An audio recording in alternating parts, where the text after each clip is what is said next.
غور ہے، آج تک امت بھٹک رہی ہے۔ اگر امت ذات رسالت پہ جمع ہو جاتی، نہ اختلاف ہوتا، نہ انتشار ہوتا، نہ فساد ہوتا، نہ فرقہ بندی ہوتی۔ مسلمانوں نے عظمت مصطفیٰ، بیس اور بنیاد سے غلطی ہوئی ہے مسلمان سے۔ میں وہ بیس آپ کو بتانا چاہتا ہوں، اگر یہ میں بیس سمجھا سکا آپ کو تو میرے آنے کا حق ادا ہو جائے گا۔ دیکھیے، ابتدائے اسلام سے، نوجوانوں میری بات کو سمجھنا، میں بزرگوں سے بات نہیں کرتا، میرے بزرگ مجھ سے بہتر جانتے ہیں، میں عزیز بچوں اور نوجوانوں کے لیے محنت کرتا ہوں۔ میرے نوجوان میری بات پر توجہ فرمائے۔ دیکھیے، حقیقت یہ ہے، ابتدائے اسلام میں اکثریت مسلمانوں کی مسلمان ہوئی تھی حکومت کے لالچ میں۔ ہائے ہائے ہائے، یہ اسلام کی سچی روح اور عظمت مصطفیٰ کو سمجھنے میں مسلمان مخلص ہی نہیں تھے۔ اس کی میں بیس آپ کو بتا رہا ہوں۔ حضور جب فتح مکہ کے لیے مدینے سے مکہ تشریف لائے، 10,000 کا لشکر تھا میرے نبی کے ساتھ۔ شام کا وقت تھا، مکے کی پہاڑیوں میں 10,000 کا لشکر پھیل گیا۔ حضور نے فرمایا کہ ہم رات کو مکہ میں داخل نہیں ہوں گے، بلکہ صبح میں ہم مکہ میں داخل ہوں گے، ایسا نہ ہو کہ جنگ چھڑے اور مکے کا تقدس پامال نہ ہونے پائے۔ 10,000 کا لشکر مکہ کی پہاڑیوں کے درمیان میں پھیل گیا۔ تاریخ کا ایک ورق پیش کرنا چاہتا ہوں۔ دیکھیے، 2 فردے ہیں، ایک کا تعلق اسلام کے ساتھ ہے، ایک کا کفر کے ساتھ ہے۔ مسلمان فرد کا نام جناب عباس ابن عبد المطلب ہے، حضور کے چچا، اور کافر کا نام ابو سفیان ہے۔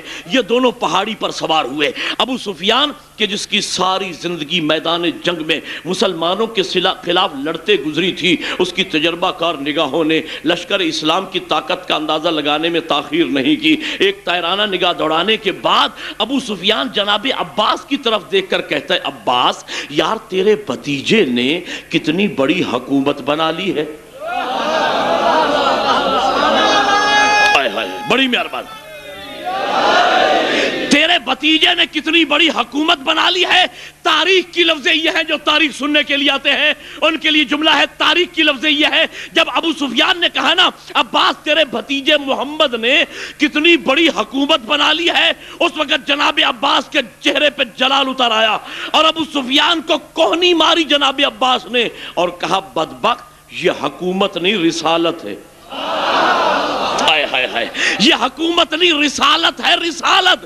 نوجوانوں، اگلے دن ظلم یہ ہوا، وہ ابو سفیان بھی مسلمان ہو گیا، اور یزید کی دادی ہندہ جس نے حضرت حمزہ کا جگر چبایا تھا، وہ بھی مسلمان ہو گئی۔ اور تاریخ یہ کہتی ہے، پھر لوگ جوک در جوک وَيَدْخُلُونَ فِي دِينِ اللَّهِ أَفْوَاجًا، لوگ فوج در فوج، جوک در جوک اسلام میں آنا شروع ہو گئے، اور کفر و اسلام کی جو دیوار تھی وہ گر گئی، اور یہ لوگ شامل ہو گئے اسلام میں بظاہر۔ تو پہلے دن سے 2 نظریے مسلمانوں میں آ گئے۔ ایک نظریہ حکومت رکھنے والے مسلمان، نہیں یار، کوئی پڑھا لکھا بندہ ہو میری بات کی شاباش، حیدری۔ دیکھیے، 2 قسم، ابو سفیان کے جو حکومت سمجھ رہا تھا، عباس نے کہا، بدبخت، یہ حکومت نہیں رسالت ہے۔ اگلے دن ابو سفیان بھی مسلمان ہو گیا، ہندہ بھی مسلمان ہو گئی۔ پہلے دن سے 2 نظریے مسلمانوں میں آ گئے، ایک نظریہ حکومت رکھنے والے مسلمان، ایک نظریہ رسالت رکھنے والے مسلمان، اور یہ دونوں مسلمان ساتھ ساتھ چلتے رہے۔ میں 5-7 منٹ کی گفتگو کا نتیجہ دینا چاہتا ہوں، توجہ رکھیے گا۔ یہ دونوں قسم کے مسلمان ساتھ ساتھ چلتے رہے۔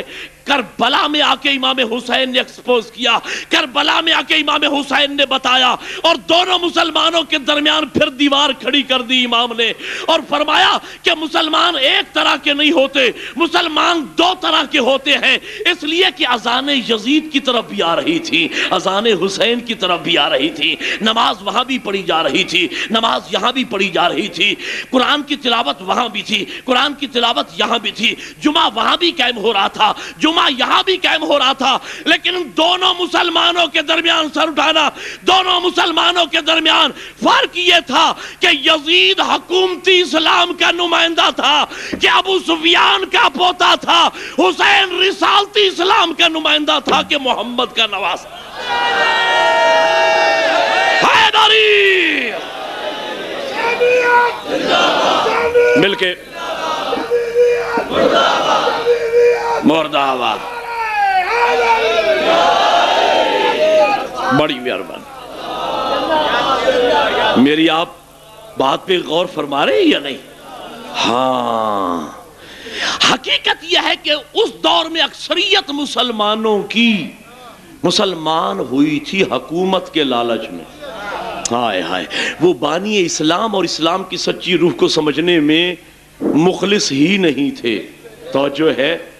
اب فرض کریں میں اپنے کسی محسن کے پاس آیا یہاں کسی کام کے لیے، بانی مجلس کے پاس مجھے ضروری کام تھا، میں اپنے کام کے سلسلے میں آیا اور بانی مجلس میرے سامنے ایک البم اٹھا کے لائے. مولانا یہ تصویر آپ نے پہچانی ہے؟ میں نے کہا صاحب یہ کس کی تصویر ہے؟ کہنے لگے فلاں مومن کی ہے. اچھا میری توجہ تھی اپنے کام میں. میں نے کہا اچھا. اب اگلی تصویر انہوں نے دکھائی، مولانا یہ پہچانی آپ نے؟ میں نے کہا صاحب یہ کس کی ہے؟ کہنے لگے حد ہوگی مولانا، یہ انہی کی تو ہے جن کی پہلے آپ نے دیکھی ہے. یار میں بچوں کو سمجھا رہا ہوں، میری بات کو تھوڑا سمجھے غور کریں. یہ انہی کی تو ہے جن کی پہلے آپ نے دیکھی ہے. میں نے کہا اچھا. چونکہ میری توجہ تھی اپنے کام میں، اب انہوں نے تیسری تصویر دکھائی، مولانا یہ پہچانی آپ نے؟ میں نے کہا آقا جان یہ کس کی ہے؟ کہنے لگے حد ہوگی مولانا، یہ انہی کی تو ہے جن کی 2 تصویریں پہلے آپ دیکھ چکے ہیں. اب میری توجہ تھی اپنے کام میں، میرے بانی نے مجھے 14 تصویریں ایک فرد کی دکھائی.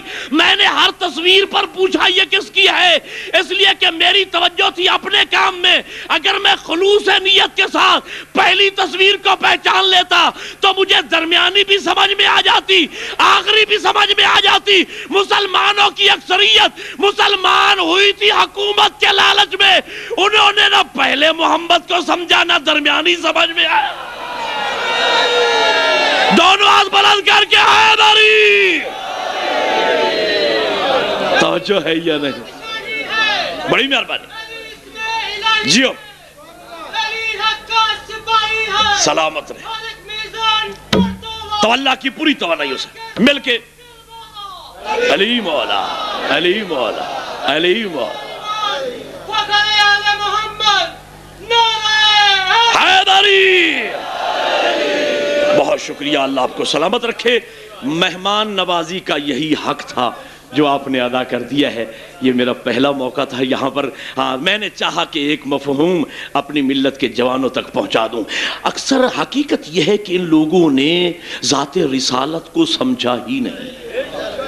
آج تک بھٹک رہے ہیں مسلمان. اب میلاد شروع ہو رہے ہیں، آپ سنیے گا، مجھے بھی موقع ملتا ہے، تعریف مصطفیٰ بیان ہوتی ہے. سلام اس پر کہ جس کے گھر نہ سونا تھا نہ چاندی تھا، نہ اوڑھنا تھا نہ بچھونا تھا، نہ بستر تھا نہ بوری تھا، پر نالے کا پانی گھر میں بہتا تھا. ہائے ہائے ہائے. الٹریٹ کے معنی میں، ان پڑھ کے معنی میں نبی کو امی کہتے ہیں. نبی ان پڑھ تھے، نہ لکھنا جانتے تھے نہ پڑھنا جانتے تھے. آپ متوجہ ہیں؟ آپ کی ذوق سماعت کی نظر ایک جملہ کرتا ہوں. میں کہتا ہوں بھائی 1400 سال کے بعد آج غریب سے غریب، کنگال سے کنگال بندہ ایسے جوان کو اپنی بیٹی کا رشتہ دینے کے لیے تیار نہیں ہوتا جس کے پاس نہ سونا ہو نہ چاندی ہو، نہ اوڑھنا ہو نہ بچھونا ہو، نہ بستر ہو نہ بوری ہو، پر نالے کا پانی گھر میں بہتا ہو، یعنی رہنے کے لیے مکان بھی نہ ہو، تعلیم کے لحاظ سے ان پڑھ ہو، تعلیم کے لحاظ سے ان پڑھ ہو.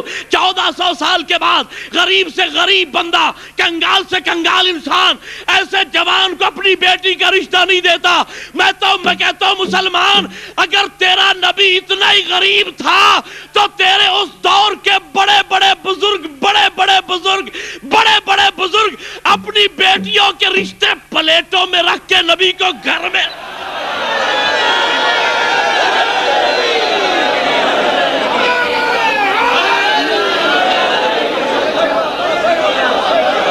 بڑی مہربانی، مولا سلامت رکھے.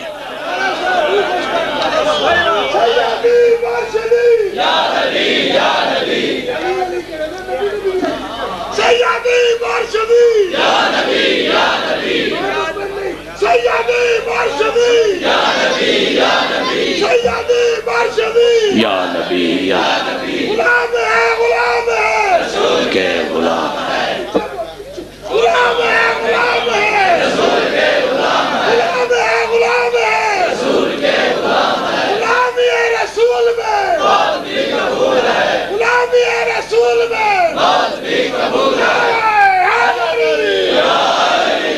توجہ ہے یا نہیں؟ اگر نبی اتنا ہی غریب تھا تو نبی کے گھر میں اتنی بڑی بیویوں کا ہجوم کہاں سے آ گیا تھا؟ ہائے ہائے ہائے ہائے، غور ہے یا نہیں؟ 9 حرم تو میرے نبی کے ایک وقت میں زندہ رہے ہے۔ یہ اور بات ہے کہ جناب خدیجۃ الکبریٰ کی زندگی میں میرے نبی نے دوسری شادی نہیں کی۔ ہائے ہائے، دوسرے لفظوں میں مجھے کہنے دیجئے کہ جناب خدیجۃ الکبریٰ کی زندگی ہر کارنر سے اتنی کامل ترین زندگی تھی، میرے نبی کو دوسری شادی کرنے کی ضرورت ہی محسوس نہیں۔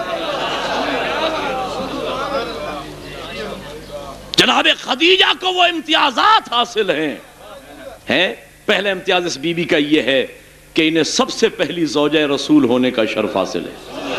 دوسرا شرف اس بی بی کا یہ ہے کہ جناب خدیجہ 25 سال نبی کے حرم میں رہیں۔ اور نوجوانوں یار میری بات کی قدر کرو، تو میں ایک جملہ کہتا ہوں، میں کہتا ہوں مسلمان تیرے انصاف کیا کہنا، 25 سال جناب خدیجہ پیغمبر کے زوجیت میں رہی، 25 سال بلا شرکت غیرے۔ تو جو بی بی 25 سال رہی ہے اور بعد میں 9 حرم میرے نبی کے ایک وقت میں زندہ رہے، سال کے 365 دنوں کو آپ تقسیم کریں 9 پر، 40 دن ایک بیوی کے حصے میں آتے ہیں، اور جسے زندگی میں جسے سال میں 40 دن ملے اس سے تم 60,000 حدیثیں لیتے ہو، اور جو 25 سال نبی کے حرم میں رہی۔ ہائے ہائے ہائے،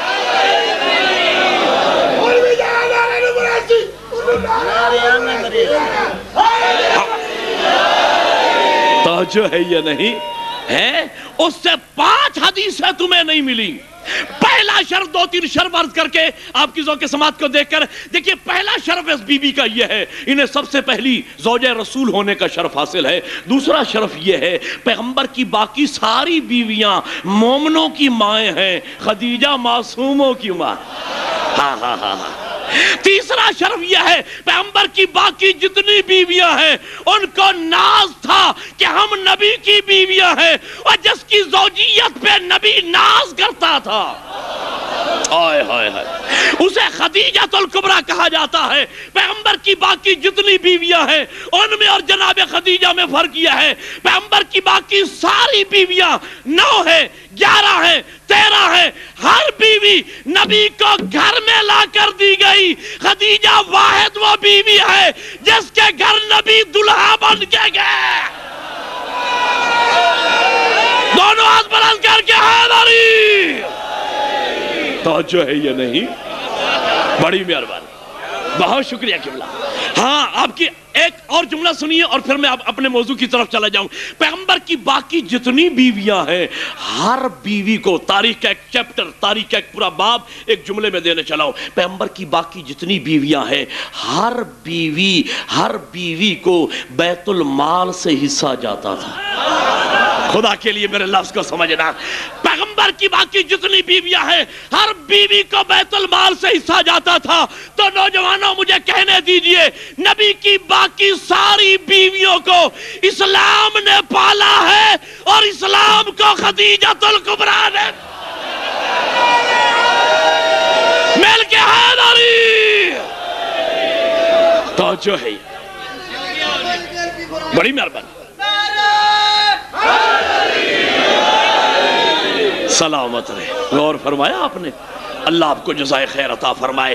ہاں، نہ سونا تھا نہ چاندی تھا، نہ اوڑھنا تھا نہ بچھونا تھا، نہ بستر تھا نہ بوری تھا، اور نبی کو الٹریٹ کے معنی میں ان پڑھ نبی نہ پڑھنا جانتے تھے نہ لکھنا جانتے تھے۔ اچھا، بڑا زیرک مجمع ہے۔ اب آپ میرے ساتھ مل گئے، شامل ہو گئے میرے ساتھ، اب مجھے تکلیف نہیں ہوگی، اب میری بات کو سمجھیے گا۔ دیکھیے، علامہ اظہر حسن زیدی صاحب قبلہ فرمایا کرتے تھے، سفید رشی بزرگوں کے لیے جملہ کہہ رہا ہوں، فرمایا کرتے تھے، بیٹا جس بات میں زور ہونا اس پہ زور نہیں لگانا پڑتا۔ ہائے ہائے ہائے، اس بات میں زور اتنا ہے کہ مجھے زور لگانے کی ضرورت نہیں پڑے گی۔ پھر یہ کہ آپ متوجہ ہو چکے ہیں، لہذا جملہ نہ حضور پڑھنا جانتے تھے نہ لکھنا جانتے تھے۔ میں کہتا ہوں بھائی، اگر نبی پڑھنا لکھنا نہیں جانتے تھے تو جب کاغذ قلم مانگ رہے تھے تو دے دیتے۔ ہائے ہائے ہائے ہائے،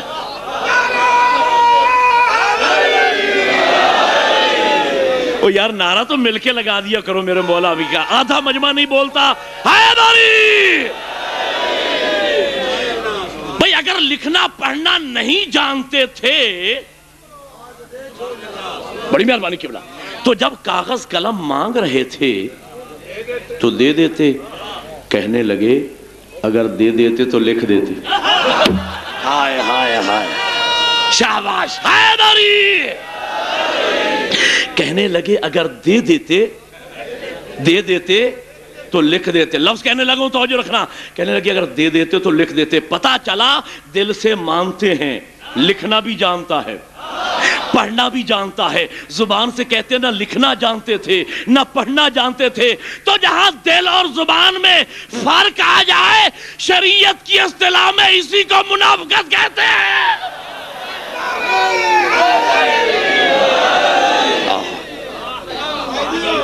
حالانکہ نبی پڑھنا بھی جانتے تھے، لکھنا بھی جانتے تھے، اس لیے کہ قرآن مجید کی پہلی وحی میں میرے نبی کے پڑھنے کا بھی ذکر ہے، لکھنے کا بھی ذکر ہے۔ نہیں، میں آج صرف اپنے نبی کی عظمت میں اسی حوالے سے بات کروں گا، علم النبی پر۔ کبھی مجھے موقع ملا تو شان رسالت کے اور پہلو جو ہیں وہ عرض کروں گا۔ آج کی حد تک صرف علم النبی پر بات سنیے، میں ادھر ادھر نہ جاؤں، تاکہ ایک ہی موضوع کے حوالے سے میں اپنی ملت کے بچوں کی خدمت کر سکوں۔ میرے بزرگ مجھ سے بہتر جانتے ہیں۔ دیکھیے، حالانکہ قرآن مجید کی پہلی وحی میں میرے نبی کے پڑھنے کا بھی ذکر ہے، لکھنے کا بھی ذکر ہے۔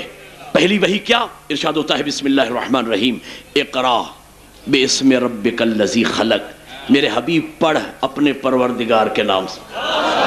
ہائے ہائے ہائے ہائے، بھئی اگر نبی پڑھنا نہیں جانتے تھے تو اللہ حکم کیوں دے رہا؟ تو میں اگر کسی بچے کو کہوں بیٹا ہوا میں اڑ جائیے تو آپ ہنسیں گے، مولانا خیریت تو ہے، جب بچے میں ہوا میں اڑنے کی صلاحیت ہی نہیں ہے تو آپ بچے کو کہہ کیوں رہے ہیں؟ بھئی اگر نبی پڑھنا نہیں جانتا تھا تو اللہ کہہ کیوں رہا ہے پڑھ؟ پتہ چلا پڑھا کے بھیجا تھا۔ ہائے ہائے ہائے، تو قرآن مجید کی پہلی وحی میں لفظ سمجھنا، قرآن مجید کی پہلی وحی میں میرے نبی کے پڑھنے کا بھی ذکر ہے اور لکھنے کا بھی ذکر ہے۔ اگلے مقام پہ فرمایا اسی سورہ میں، علامہ بالقلم، ہم نے قلم کے ساتھ لکھنا سکھایا۔ تو قرآن مجید کی پہلی وحی میں میرے نبی کے پڑھنے کا بھی ذکر ہے، سر اٹھانا، لکھنے کا بھی ذکر ہے۔ تو میں سوچتا یہ ہوں، وہ مسلمان جو قرآن کی پہلی وحی پہ ایمان نہ لایا، وہ نبی کی آخری تحریر پہ کیا ایمان لائے گا؟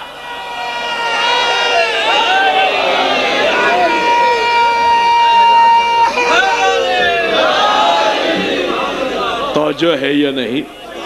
مولا آپ کو سمجھ۔ حالانکہ نبی پڑھنا بھی جانتے تھے، لکھنا بھی جانتے تھے۔ دیکھیے، آپ نے بہت خوبصورت نعرے لگائے، میں بہت مطمئن ہوں، بڑی آپ نے حوصلہ افزائی کی ایک طالب علم کی، لیکن میں چاہتا ہوں چند منٹ میں اس علاقے کے نوجوانوں کی، بچوں کی ایک علمی خدمت کرنا چاہتا ہوں، تاکہ میری اس تقریر کے بعد نوجوان اپنے علم میں تھوڑا سا اضافہ محسوس کریں، تو میرے آنے کا حق ادا ہو جائے کہ ایک طالب علم آیا تھا تو کچھ نہ کچھ نئی باتیں جو پہلے ہم نے نہیں سنی تھیں وہ ہمیں بتا کے گیا۔ شاباش حیدری۔ کبھی آپ نے غور فرمایا کہ یہ مسلمان کیوں کہتا ہے آج کے ترقی یافتہ دور میں کہ نبی نہ پڑھنا جانتے تھے نہ لکھنا جانتے تھے؟ اس راز سے میں آج پردہ اٹھانا چاہتا ہوں، اگر آپ میرا ساتھ دیں، پردہ اٹھانا چاہتا ہوں اس راز سے کہ کیوں کہتا ہے مسلمان، آج مسلمان اسکالرز علماء بھی اس بات کے قائل ہیں حضور نہ پڑھنا جانتے تھے نہ لکھنا جانتے تھے، کیوں کہتے؟ اصل راز یہ ہے نوجوانوں کہ اس دور میں، جس دور میں ظاہری جسمانی لحاظ سے میرے نبی اس ظاہری دنیا میں تشریف لائے تھے اور میرے نبی کا بچپن تھا، تو اس دور کے بوڑھے بوڑھے عرب اپنی آنکھوں سے یہ منظر دیکھنا چاہتے تھے کہ ہم اپنی آنکھوں سے دیکھتے کہ جب نبی کا بچپن تھا تو نبی کے دائیں کاندھے میں ایک بستہ لٹکا ہوتا، نبی کے سامنے والی جیب میں 2-4 قلم لگے ہوتے، سامنے والی قمیض میں سامنے والے حصے پہ 2-4 سیاہی کے دھبے لگے ہوتے۔ کبھی ہم دیکھتے فلاں دیوار کے سائے میں کسی بوڑھے عرب کے پاس بیٹھے ہوئے پڑھ رہے ہیں، کبھی ہم دیکھتے فلاں درخت کے نیچے کسی بوڑھے عرب کے پاس بیٹھے ہوئے سیکھ رہے ہیں۔ تو ہم کہتے کہ بھائی یہ جو مسلمانوں کے نبی ہوئے ہیں نا، یہ پڑھے لکھے ہیں، ہم نے خود ان کو پڑھتے لکھتے دیکھا ہے۔ تو چونکہ اس دور کے بوڑھے عرب نے میرے نبی کو پڑھتے لکھتے یوں کسی بوڑھے کے پاس نہیں دیکھا تھا، لہذا جو ہی میرے نبی نے اعلان نبوت فرمایا تو بوڑھے عرب نے مشہور کر دیا کہ یہ جو مسلمانوں کے نبی ہوئے ہیں نا، یہ ان پڑھ ہیں، اس لیے کہ ہم نے انہیں پڑھتا لکھتا کہیں نہیں دیکھا۔ انہوں نے مشہور کر دیا اور اس بیچاری امت نے آنکھیں بند کر کے مان لیا۔ میری کوئی بات سمجھ آ رہی ہے نہیں؟ اور یہ آنکھیں باندھ کر کے ماننے والی عادت اس امت کی بہت پرانی ہے۔ جو مولوی نے کہہ دیا سارے کہو سبحان اللہ، کیوں بھائی؟ وہ کچھ سوچو، غور کرو۔ کالی کملی والے نے فرمایا ہے کہ کالے کپڑے پہننا حرام ہے، سارے کہو سبحان اللہ، نعرہ تکبیر، نعرہ۔ وہ کسی عقل والے نے نہ سوچا وہ جس کی اپنی کملی کالی ہے وہ کیوں کہے گا کالے کپڑے پہننا؟ ہائے ہائے، کسی نے سوچا ہی نہیں، جو کہہ دیا سارے کہو۔ بھائی آنکھیں بند کر کے اگر ہر بات کو ماننا ہے تو اللہ نے آنکھیں دی کیوں ہیں؟ انہوں نے مشہور کر دی یہ مسلمانوں کے جو نبی ہوئے ہیں نا، یہ نہ پڑھنا جانتے ہیں، ہم نے نہیں دیکھا۔ اس بیچاری امت نے مان لیا۔ اچھا اس بات کو میں کلیئر کر دوں ایک جملے میں۔ فرض کریں، میں ایک مثال دے رہا ہوں، فرض کریں میں آپ کے یہاں سرگودا میں عشرہ محرم پڑھنے کے لیے آیا۔ ایک بندے نے بسم اللہ کہی ہے، میں مثال دے رہا ہوں، ڈر نہ جائیں آپ، گھبرائیں نہیں، میں ایسی ایک مثال دے رہا ہوں۔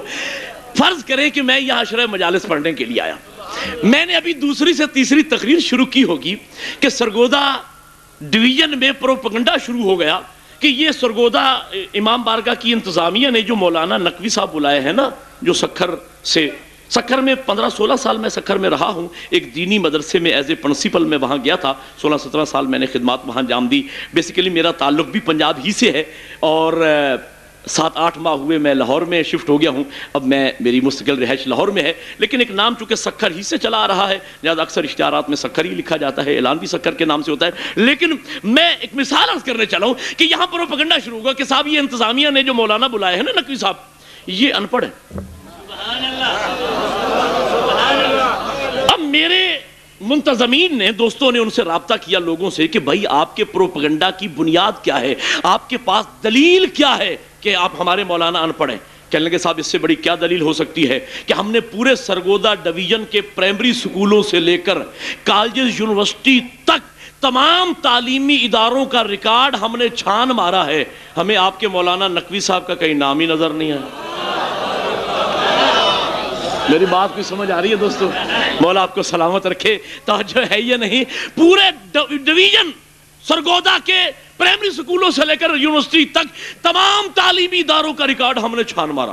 بھئی اگر پڑھے لکھے ہوتے پرائمری سکول میں، مڈل میں، ہائی میں، کالج، یونیورسٹی، کہیں نہ کہیں تو آپ کے مولانا ضمیر نقوی کا نام لکھا ہوتا، تو ظاہر ہے کہ کہیں بھی نام نہیں ہے تو ان پڑھ ہیں۔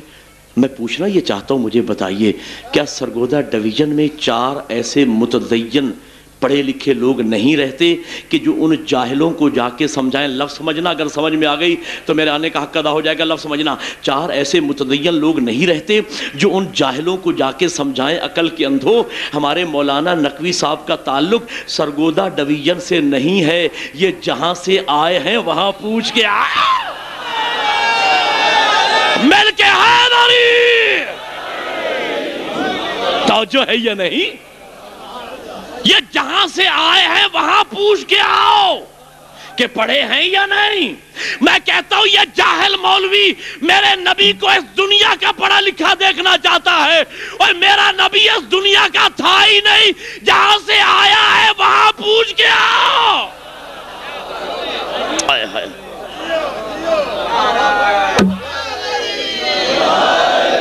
لیکن ایک بات یاد رکھنا، پوچھنے کے لیے جلدی چلے نہ جانا۔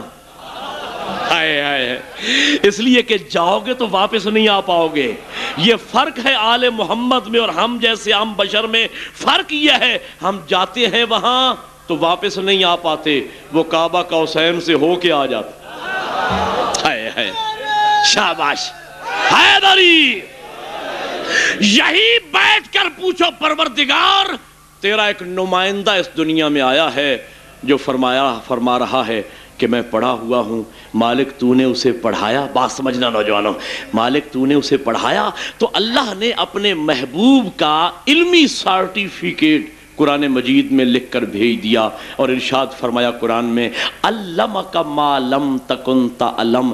حبیب ہم نے تمہیں وہ سب کچھ پڑھا دیا جو تمہیں وہ سب کچھ پڑھا دیا جو تو نہیں جانتا.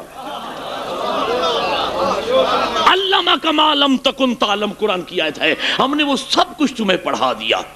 اچھا بات سمجھیے گا, 3 جملے مجھے اور کہنا ہے آپ کی خدمت میں اور یہی میری تقریر کا نچوڑ ہے اور میں آپ سے اجازت لے لوں گا. دیکھیے میرے نبی جو اس دنیا میں تشریف لائے اور اپنا سب سے بڑا معجزہ قرآن مجید لے کے آئے, ہے نا. میرے نبی کا سب سے بڑا معجزہ کیا ہے؟ قرآن.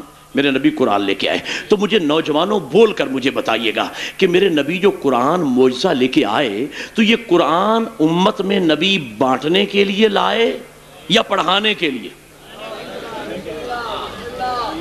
پڑھانے کے لیے. شاباش, پڑھانے کے لیے لائے. اچھا فرض کریں میں چلا لاہور سے, کسی سیٹھ صاحب نے, کسی مومن مولائی نے 8-10 بنڈل کتابوں کے مجھے دے دیے کہ مولانا آپ جا رہے ہیں سرگودا میں تو یہ مجلس کے بعد تقسیم کر دینا کتابیں.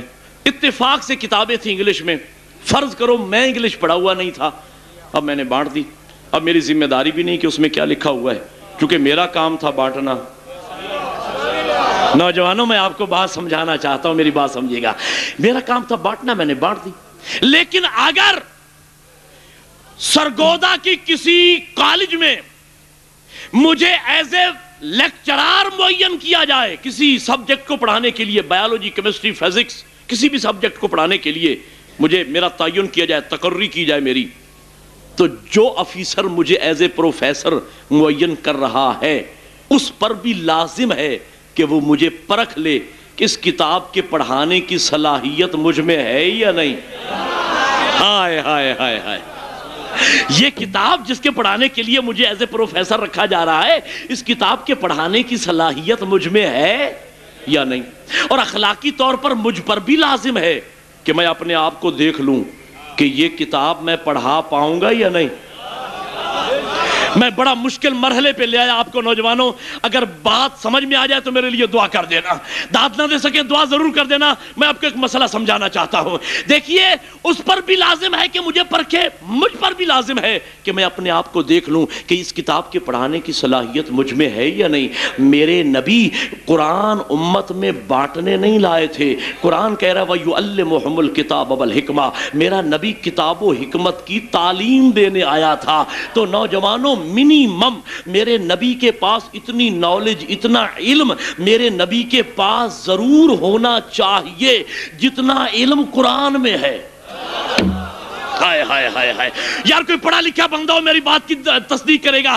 میرے نبی کے پاس چونکہ نبی قرآن پڑھانے کے لیے لائے تھے, قرآن کی امت کو تعلیم دینے کے لیے لائے تھے, تو میرے نبی کے پاس کم از کم اتنا علم ضرور ہونا چاہیے جتنا علم قرآن میں ہے. قرآن میں کتنا علم ہے؟ قرآن نے آواز دی لا رتم ولا یابس الا فی کتاب مبین, کہ اس کتاب میں ہر خشک و تر کا ذکر ہے.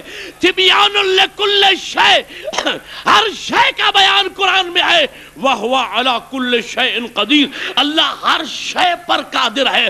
جس شے پہ اللہ قادر ہے اس شے کا علم قرآن میں ہے, اور میرا نبی عالم قرآن ہے.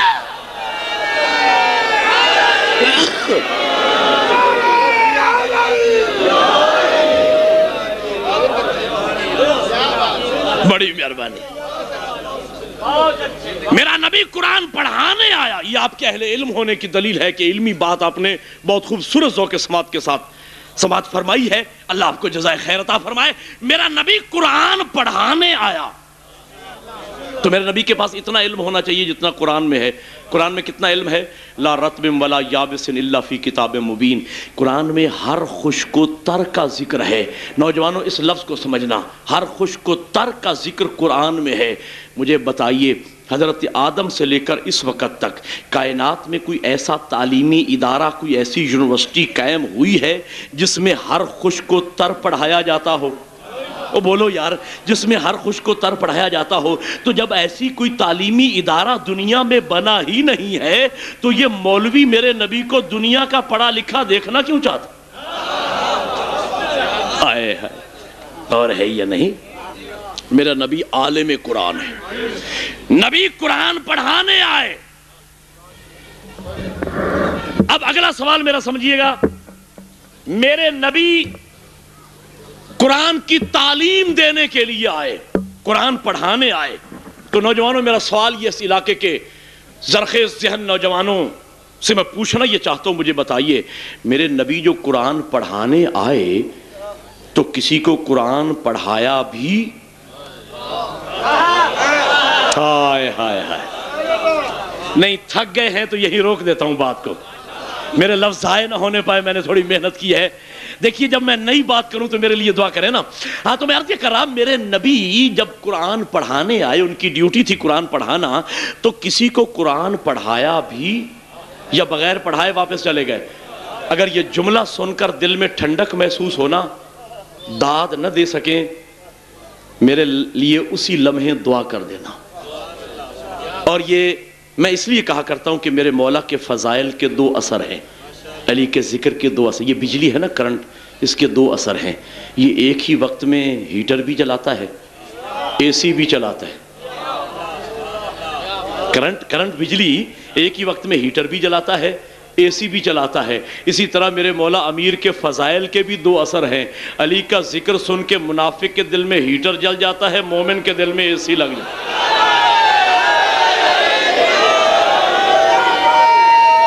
دونوں ہاتھ بلند کر کے بول کے حیدری۔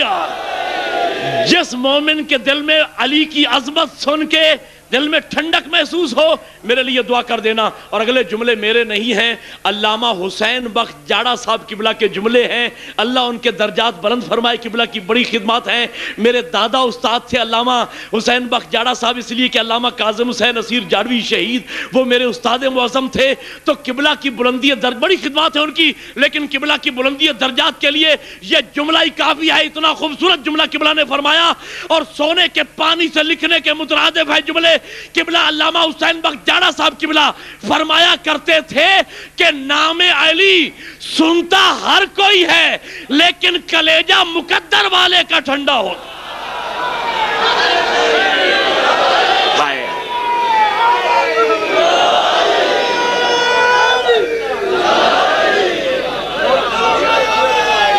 مل کے حیدری، جس جوان کے کلیجے میں ٹھنڈک محسوس ہو علی کی عظمت سن کے، وہ میرے لیے دعا کر دے۔ بھائی میرے نبی کتاب پڑھانے آئے، تو میں پوچھتا ہوں کہ کسی کو کتاب پڑھائی بھی یا بغیر پڑھائے واپس چلے گئے؟ بھائی یقیناً پڑھائی، اسی لیے نبی کے بعد ایک ہستی نے دعویٰ کیا تھا، سلونی سلونی۔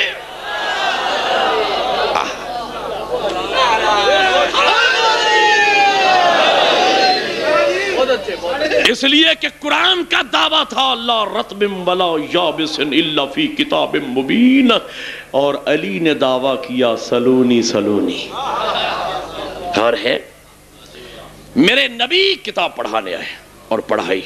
یہی وجہ ہے جب بھی کسی نے میرے مولا امیر سے سوال کیا، اچھا لوگ اس پر اعتراض کرتے ہیں، صاحب عجیب بات ہے، نبی نے تو دعویٰ نہیں کیا تھا سلونی کا، یہ علی نے دعویٰ کیوں کیا؟ میں کہتا ہوں بھئی اس کا ریزن سبب یہ ہے، نبی کی زبان پہ ما ینطق عن الہوا کا پہرا لگا ہوا تھا۔ ہائے ہائے ہائے، وہ وحی الہی کے بغیر بات نہیں کر سکتے تھے۔ اور پہرا کیوں لگا ہوا تھا؟ پہرے کی بھی ایک مسئلہ سی تاکہ منافق پروپیگنڈا نہ کریں کہ جب ہم میں سے کوئی آتا ہے تو سورہ توبہ پڑھنے لگتا ہے، جب اپنے آتے ہیں سورہ دہر پڑھنے لگتا ہے۔ جب ہم میں سے کوئی آتا ہے سورہ منافقون پڑھنے لگتا ہے، جب اپنے آتے ہیں سورہ مومنون پڑھنے لگتا ہے، اس لیے اللہ نے پہرے لگا دیے۔ اور علی نے دعویٰ اس لیے کیا کہ دیکھو میں ہوں نبی کا شاگرد، جب میں اتنا بڑا عالم ہوں کتاب کا، ہائے ہائے، تو میرے نبی کو ان پڑھ نہ کہنا۔ علی، اور یہی وجہ ہے جب بھی کسی نے سوال کیا فوراً علی نے جواب دیا، فوراً۔ اسی لیے کسی نے میرے مولا علی کو مشورہ بھی دیا تھا، یا علی میرا مشورہ یہ ہے کہ جب بھی کوئی آپ سے سوال کرتا ہے فوراً آپ جواب دیتے ہیں۔ مولا میرا مشورہ یہ ہے کہ تھوڑا غور کر لیا کیجئے، سوچ لیا کیجئے، کہیں غلطی نہ ہو جائے۔ میرے مولا امیر فرماتے ہیں اے علی کو مشورہ دینے والے، اتنا بتا تیرے ہاتھ کی انگلیاں کتنی ہیں؟ جو تھکے نہیں میری بات سمجھنا، تیرے ہاتھ کی انگلیاں کتنے؟ کہا مولا 5۔ امام نے فرمایا تو نے سوچا نہیں، غور نہیں کیا؟ ورد کرتا ہے مولا اس میں سوچنے کی کون سی بات ہے، 24 گھنٹے ہر وقت میری آنکھوں کے سامنے ہیں۔ علی کو جلال آیا، کہا علی کو مشورہ دینے والے جس طریقے سے تیرے ہاتھ کی انگلیاں ہر وقت تیرے سامنے ہیں، اسی طریقے سے اللہ کی پوری کائنات ہر وقت علی کے سامنے موجود ہے۔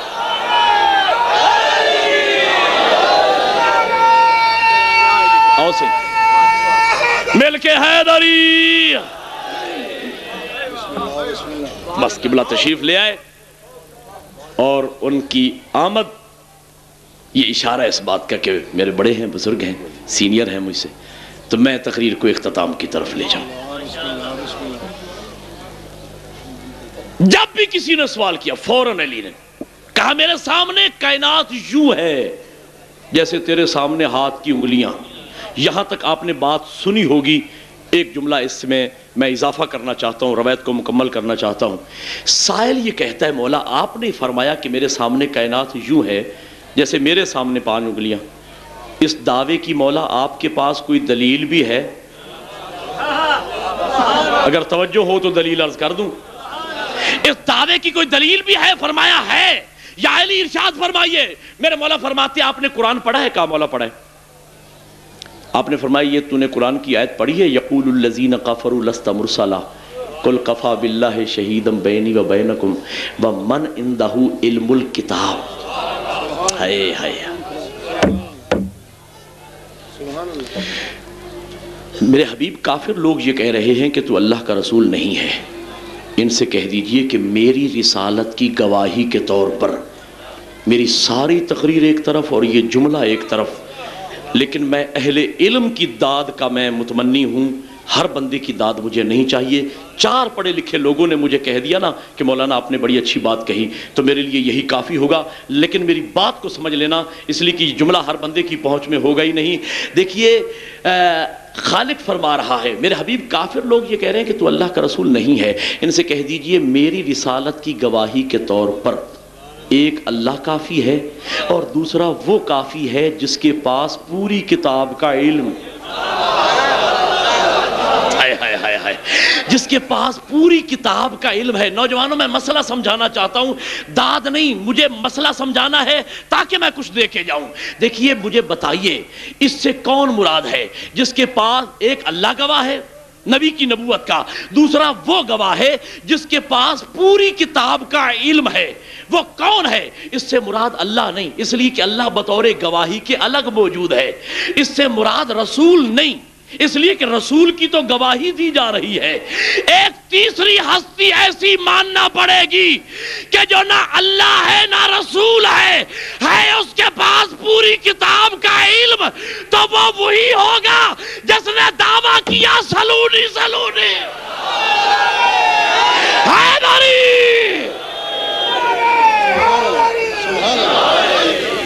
توجہ ہے یا نہیں؟ یہی وجہ ہے میرے مولا امیر سے عباس بھائی ایک جملہ میں کہنے چلا ہوں آپ کی نظر۔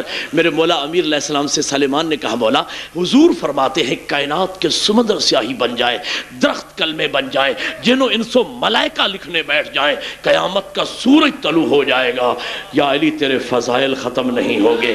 مولا ہم کیا سمجھیں کہ آپ کی فضیلت کیا ہے؟ مولا کوئی ایسا شرف بتائیے جس پر آپ کو ناز ہو۔ آپ کی بڑی خوبصورت ذوق سماعت کی نظر ایک جملہ کرنا چاہتا ہوں۔ علامہ صاحب قبلہ آپ بڑی میرے مولا کے خوبصورت پیارے ذاکر ہیں، بڑی پیاری گفتگو کرتے ہیں، ایک پیارا سا جملہ میں آغا صاحب کی خدمت میں عرض کرنا چاہتا ہوں۔ میرے مولا امیر سے کسی نے کہا یا علی اس کی داد میں نے دعا لینے قبلہ سے، یا علی فلاں بندہ یہ کہہ رہا ہے. اب میں فلاں کا نام نہیں لیتا، ہر بندے کا نام میں مجلس میں نہیں لیتا. میری کوشش ہوتی ہے مجلس میں بار بار میری زبان پہ فقط اسی کا نام رہے جس کا نام لینا ختم قرآن کا ثواب.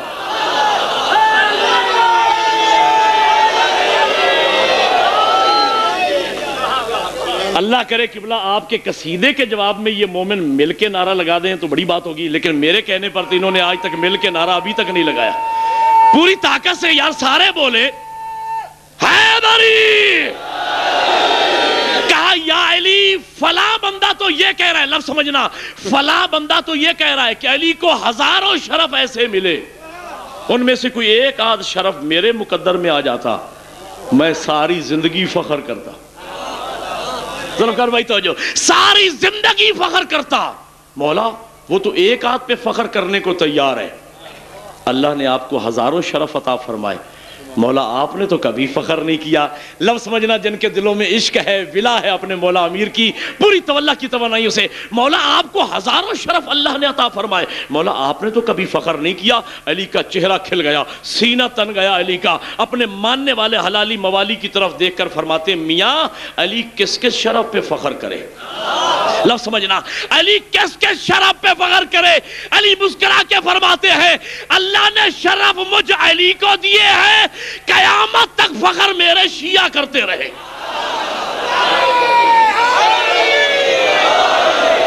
سلیمان یہ کہتے ہیں مولا کوئی ایسا شرف جس پر آپ کو ناز ہو، آپ کو فخر ہو. فرمایا ہاں سلیمان ایک شرف ایسا ہے جس پر مجھے ناز ہے، مجھے فخر ہے. کہا مولا ختم ہوگی میری تقریر. مولا کون سا شرف؟ فرماتے وہ شرف یہ ہے کہ خالق کائنات نے اپنے نبی کی رسالت و نبوت کی گواہی کے طور پر ایک طرف اپنی ذات کو رکھا، دوسری طرف مجھ علی ابن ابی طالب کو رکھا. اس شرف پہ علی کو ناز ہے. میرے فضائل کا آخری جملہ اور یہی سے تقریر میری ختم. وقت ملا تو 2 جملے مصائب کی عرض کر لوں گا ورنہ میرا موضوع مکمل ہو جائے گا. ہاں تمہیں میرے نبی کے معیار علم کو اگر دنیا پرکھنا چاہتی ہے اس کا میں ایک پیمانہ آپ کو بتانے چلا ہوں، اس سے جھلک نظر آ جائے گی آپ کو کہ میرا نبی کتنا بڑا عالم تھا. میلاد النبی کی تیاریاں ہو رہی ہے نا، شان رسالت کے حوالے سے ایک جملہ، میرے نبی کتنا بڑا. دیکھیے کسی کے معیار علم کو پرکھنا ہونا اس کا پیمانہ یہ ہے کہ یا تو استاد کے ذریعے معیار علم پرکھا جاتا ہے یا شاگرد کے ذریعے سے. اس کی مثال بھی دے دوں، اگر کوئی شخص آ کے کہے میں علامہ اقبال کا شاگرد ہوں تو سارا مجمع احترام کرے گا، میں بھی احترام کے ساتھ اپنے پاس بٹھاؤں گا. علامہ اقبال کا شاگرد ہونا کوئی معمولی بات نہیں ہے، یعنی شاگرد عزت پا گیا استاد کی وجہ سے. اگلی مثال سمجھیے گا، کبھی استاد نام پا جاتا ہے شاگرد کی وجہ سے. دیکھیے اس کی مثال سمجھیے، مرزا دبیر بہت بڑا نام ہے مرثیہ نگاری میں، اہل علم جانتے ہیں. ان کے استاد تھے جن کا نام تھا میر ضمیر. مرزا دبیر کے استاد کا نام تھا میر ضمیر. میر ضمیر خود بہت بڑے مرثیہ نگار تھے، لیکن مرزا دبیر کا نام اتنا اوپر چلا گیا کہ تاریخ میں جب بھی میر ضمیر کا نام لکھا گیا بریکٹ میں لکھا گیا استاد دبیر. اہل علم لطف اٹھائیں گے اس جملے سے. استاد دبیر. میری بات ختم ہو گئی. کبھی انسان کا معیار علم شاگرد کے ذریعے پرکھا جاتا ہے، کبھی استاد شاگرد کی وجہ سے عزت پاتا ہے، کبھی شاگرد استاد کی وجہ سے نام پاتا ہے. دنیا اگر میرے نبی کے معیار علم کو پرکھنا چاہتی ہے تو میں اپنے نبی کے ایک استاد کی کتاب کا نام لوں گا، ایک شاگرد کی کتاب کا نام لوں گا. میرے نبی کے استاد کی کتاب کا نام قرآن ہے، شاگرد کی کتاب کا نام نہج البلاغہ ہے.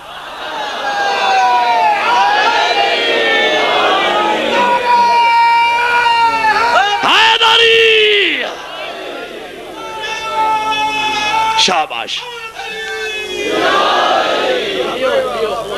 بڑی مہربانی. اب دیکھیں میرے نبی کا علم کتنا. اور یاد رکھیں اہل علم میری مجلس میں بیٹھے ہیں, میں نے نہج البلاغہ کے لیے علی کی کتاب اصطلاحاً, لفظ نہج البلاغہ علی کی کتاب اصطلاحاً کہا ہے, ورنہ نہج البلاغہ یاد رکھیں, اس بات کو واضح کر دیجیے, میں ایک طالب علم ہوں, کوئی اشتباہ ذہنوں میں نہ رہ جائے. نہج البلاغہ علی کی لکھی ہوئی کتاب کا نام نہیں ہے. اور دوستو, نبی اور امام کتابیں نہیں لکھتے تھے, اس میں راز تھا. صحیفے نازل ہوئے, کتابیں نازل ہوئی, لیکن نبی اور امام کتابیں نہیں لکھتے تھے. اس لیے کہ اگر نبی اور امام کتابیں لکھتے تو لوگ کہتے ان کے پاس اتنا ہی علم ہے جتنا کتاب میں آ گئے. نبی اور امام کتابیں نہیں لکھتے تھے. نہج البلاغہ علی کے علم کا نام نہیں ہے. میں پورے مجمع سے اس جملے کی داد کی ذمہ داری ختم کر رہا ہوں. 12-14 آدمیوں نے مجھے دعا دے دی تو یہی کافی ہے, اور میں جملہ وہ کہنے چلا ہوں. میرا پورا عشرہ ایک طرف اور یہ جملہ ایک طرف, اہل علم ساری زندگی اس جملے سے لطف اندوز ہوتے رہیں گے اگر میں پہنچانے میں کامیاب ہو گیا. نہج البلاغہ علی کے علم کا نام نہیں ہے, علی کے علم کا نام نہج البلاغہ نہیں ہے, بلکہ علامہ رضی کے کشکول کا نام نہج البلاغہ ہے.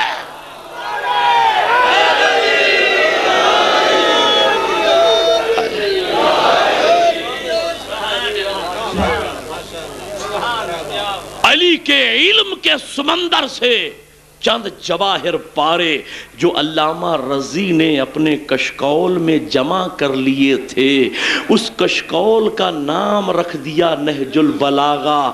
ورنہ میرا علی علم کا وہ سمندر ہے جس سے نہج البلاغہ جیسی ہزاروں کتابیں لکھی جا سکتی ہیں. نبی اور امام کتابیں تصنیف نہیں کرتے تھے, انسان تصنیف کرتے تھے. نبی کی تصنیف کا نام علی ہے,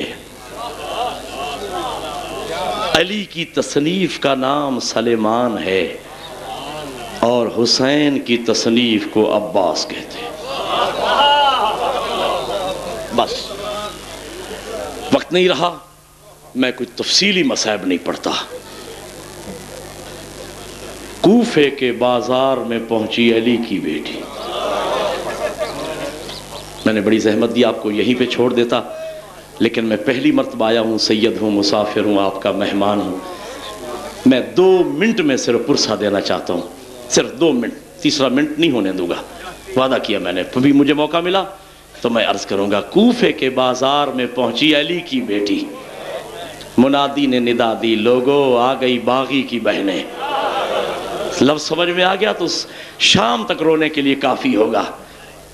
لوگوں آ گئی باغی کی بہنیں. لفظ باغی آیا, جناب زینب فرماتی اما فضا اب سامنے سے ہٹ جا. اب جس مشن کے لیے زینب زندہ رہی, اب میں بتاؤں کہ میں باغی کی بہن نہیں, میں نمازی کی بہن ہوں. بی بی نے خطبہ دیا اپنے لہجے میں نہیں, بابا کے لہجے میں. علماء سے پوچھا گیا, علماء نے بتایا اس لیے بی بی نے سوچا میرے سر کا پردہ تو نہیں بچا, میرے لہجے کا پردہ بچ جائے. بابا کے لہجے میں خطبہ دیا. علامہ حسین بختیارا صاحب قبلہ سے میں نے سنا, عبداللہ نامی ایک صحابی ہے, مسجد کوفہ میں وضو کر رہا تھا, چھوٹی بچی اس کے ساتھ ہے, آنکھوں سے نابینا ہے. جنگ صفین میں اس کی آنکھیں اسلام کے کام آ گئی تھیں. بچی کا کاندھا ہلا کے کہتا ہے بیٹا مجھے اتنا بتا, کیا علی تو نہیں آ گئے بازار میں؟ رونا ہے, ماتم کرنا ہے تو لفظ سمجھنا, علی تو نہیں آ گئے بازار میں.